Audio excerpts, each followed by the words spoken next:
And welcome to an especially deep edition of Ben's Junk.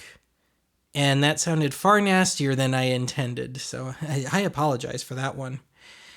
Anyway, I was on the fence about even making this video because normally my number one requirement for a Ben's Junk is that I can demo that item.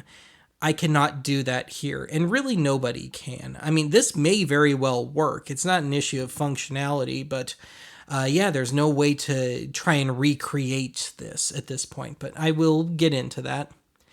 So anyway, way back on episode 89 of Archive, Prehistoric Pay-Per-View, I discussed a service called Telemeter. And, well, somehow I wound up with one of the boxes here.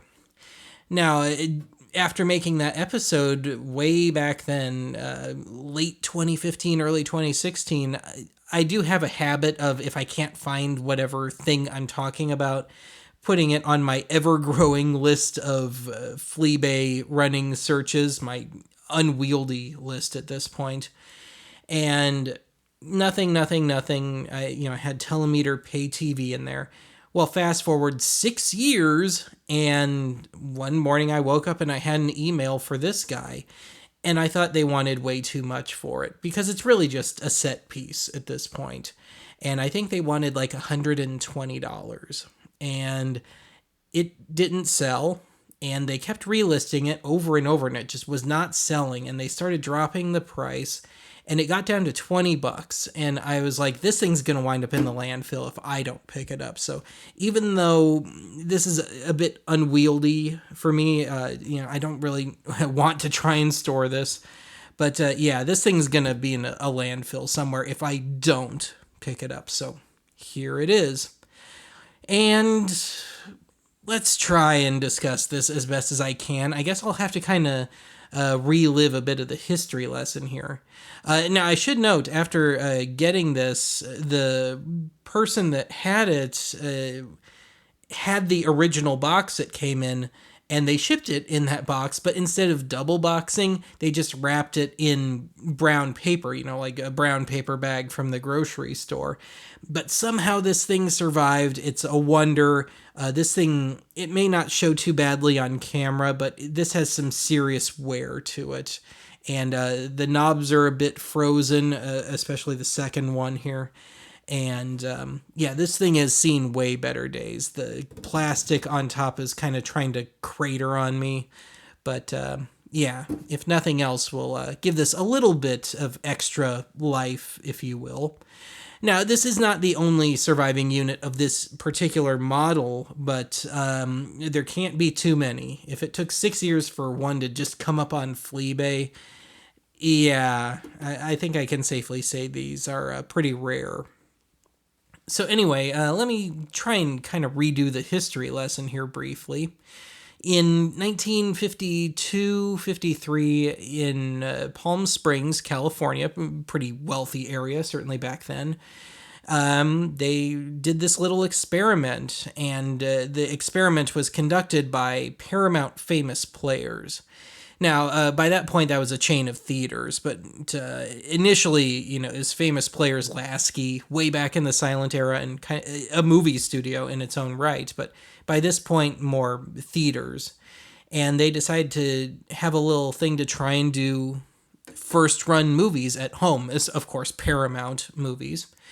And, well, let's try it in this not only pretty wealthy area, because this ain't cheap, and we'll just see what happens. And I should also note, and this is really important here, Palm Springs was one of the first places in America to have CATV, Community Antenna TV, so what eventually became cable.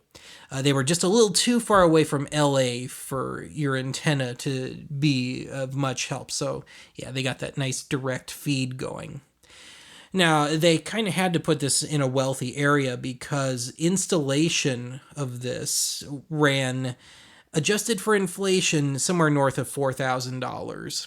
And each individual program that you would watch, adjusted for inflation, started around $11 or $12. So, yeah. Now, it did not last long. It peaked at, I think, 140 users. As far as I know, none of the original Telemeter boxes, which were kind of square and they only had one knob on them, as far as I know, there are no surviving ones. I hope there's one in somebody's attic in Palm Springs somewhere, but yeah, it hasn't surfaced yet, at the very least.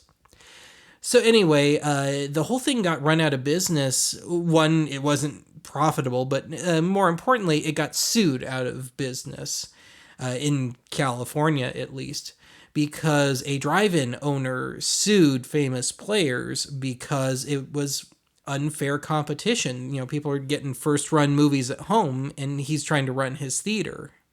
So, yeah, it kind of put the kibosh on that one.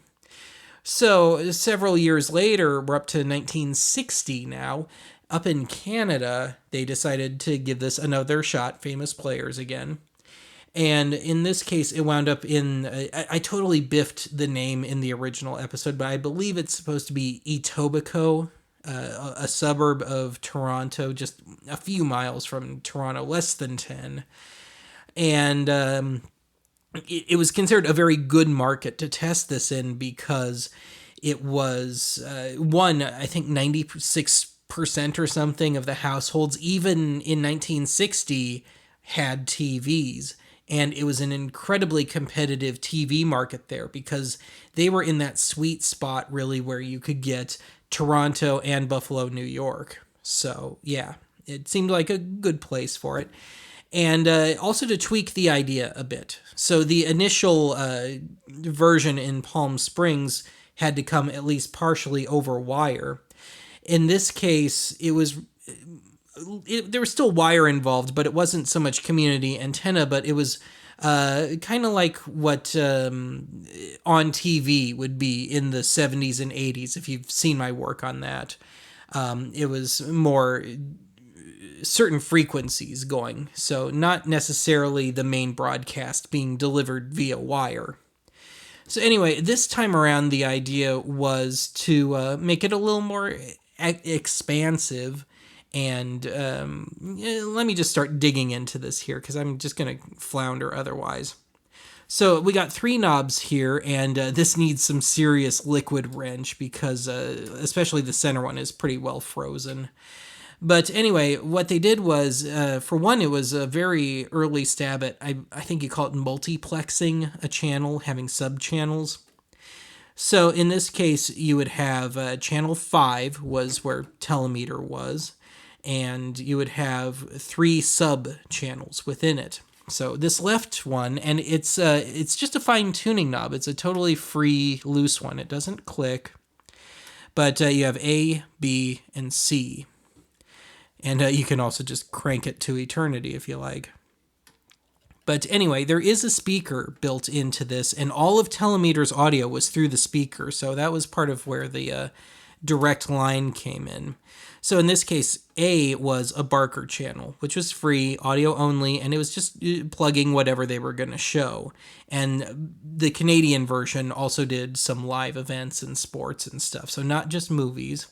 And then the programming would be on B or C.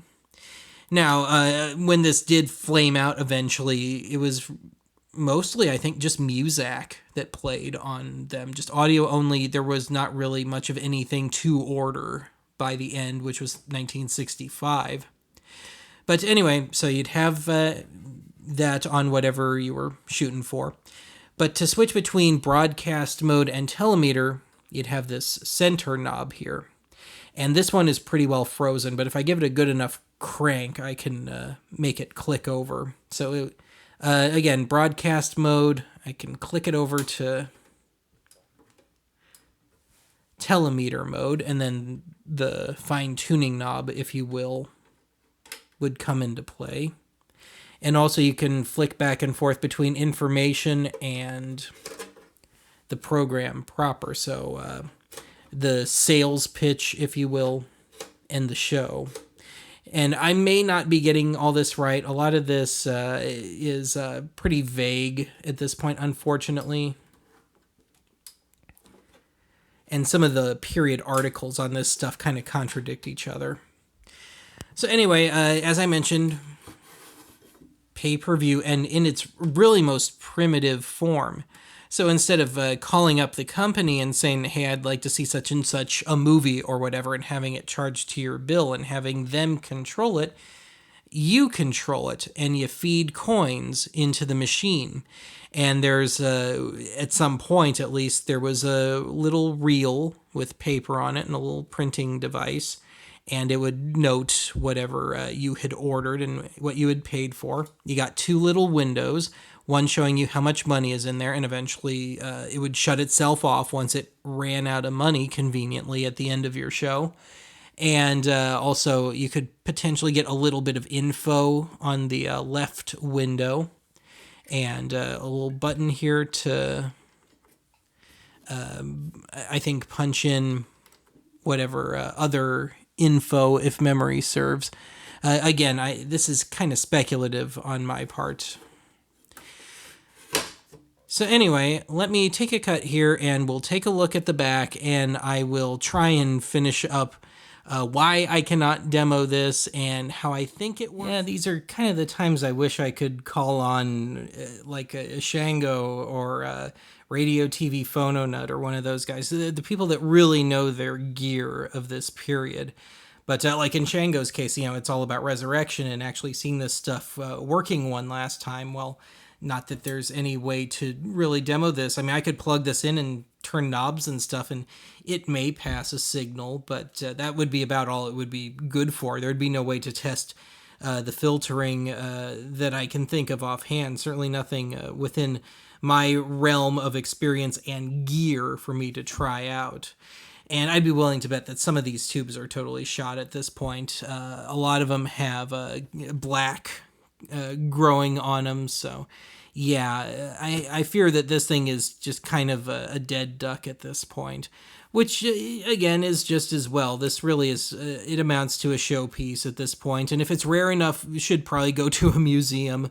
If there's a museum out there that wants this, maybe the Broadcast Museum in Chicago or something, I certainly don't mind working with you to get this somewhere proper. But anyway, let me try and sort of give my conspiracy theories on this. So I haven't tried to, say, feed any money into it, but there is a spring on the coin slot in the front, and it must have been attached to something else, because I would really have to force like a quarter or something in there to get it down. So there might have been an extra spring in there. But we do have various clicky gears, and if I can see it, a little latch there. Now, my big conspiracy theory is you've probably noticed this kind of dead space in here. I think that's where the coin box / printer were. And every month when the telemeter guy would come around, he'd just pop it out, empty out the money, and rip off the piece of paper and plop it back in. And there are a couple of rods down in here where you could theoretically pop some sort of properly, custom made, as it would be with something like this metal box in there if they wanted to. Now, as for what is back there, there's all sorts of wiring and stuff in there. And I think possibly even some of the speaker wiring. But I probably won't see it, but the speaker is back in there. So anyway, there's a little opening. Even if I could just pick up the camera or my phone or something and try and cram it in there, I don't think I'd get a shot. But there is a slot just big enough for a coin to pass. So I would imagine it would go into the main coin slot and then spit out the side here into whatever little thing that the telemeter folks had. So this was properly decommissioned at some point, for better or worse. For historical purposes, I would kind of like to have the coin box. But otherwise, this is really kind of just it reminds me so much of the on-TV boxes and stuff. And of course, if you've watched Archive, you've seen my box behind me in most of my host segments over the last 3.5 years. So anyway, you've got an input here. So whatever directly inputted, direct feed stuff was happening would get plugged in there. Although it's not a normal coax plug or anything. I'm not entirely sure what it is. It's not a phone line, or if it is, it's an older, more esoteric type, or even maybe something explicitly Canadian that I'm not aware of. Again, this is not really my great strength. But yeah, you'd have the inputted stuff, and then otherwise this was just kind of a glorified pass-through. So you'd have, first off, it's all screw terminals, so it's, the devil's pitchforks that you put on, the screw terminals. So you'd be coming from the antenna into the machine, and then out of the machine out to your TV. Now, underneath the main metal here is a bunch of wiring, and I'd be willing to bet that it's filtering circuitry in there. Now, as for the significance of 25 cents, either somebody had a garage sale and they put this in a very weirdly, overly specific spot, because normally there is a back plate to this. Or it's something regarding, putting money in with Telemeter, which is kind of my conspiracy theory. Now, there is a very basic block diagram on the inside lid, and it tells you what kind of tubes go in there. But if I look deep down into some of these metal encasements, if you will, it looks like there are more tubes underneath some of them. So this thing doesn't look like it's necessarily easily serviceable. So something that probably would have been out of the capability of just the guy that came around to empty out the coin box once a month. But otherwise, I think I mentioned this already. The tubes had kind of popped out of their sockets in transit. They could have, just pulled them and wrapped them in, a tissue or a paper towel or something, but I guess that was too much effort. But I reseated all of them, not that it really matters. A lot of these have a black coming out of them, so I'm going to guess, at the very least, some of the tubes are kind of shot. This one looks especially hazy to me in person. Gone gassy, I believe is the scientific term. But there's not a whole lot going on there. You got the power supply. There is one of those big nasty, I think they call them Black Beauty capacitors back in there, the black ones with the color stripes on them. And when it comes right down to it, even though this isn't really my department, it doesn't look like it's all too difficult either. There's just enough of a security thing going on in here that it would have been, I hate to say not hackable, but not too easy to fudge. And otherwise, I'm going to leave it there. If nothing else, this video exists, so there is something on YouTube and something on the internet about these things, which as of my making this, there does not appear to be. So mission accomplished on that front, at least. And otherwise, I will talk to you again soon.